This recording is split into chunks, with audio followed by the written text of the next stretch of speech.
Hello everyone and welcome back to another video from Apps Academy. In this video, I'm going to show you how to join a team on Twitch. So let's get started right away.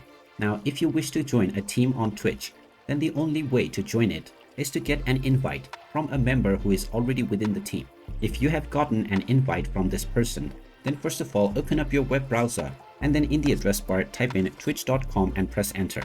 Since you will not get any direct notification or any invite that you have received, you will need to manually check for any invite from your account settings. So log into your account if you haven't done so already by clicking on the login button at the top right corner of the Twitch website. After you have logged in, just click on your account icon at the top right corner and then click on settings.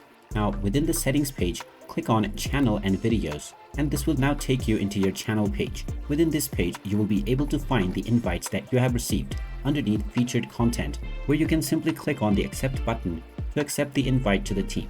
And now any team that you have joined will be shown within this page. And there you have it. That is how easy it is to join a team on Twitch.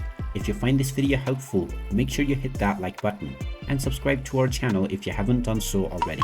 Also ring that notification bell to never miss another update from us. Thank you for watching and I will see you again in the next video.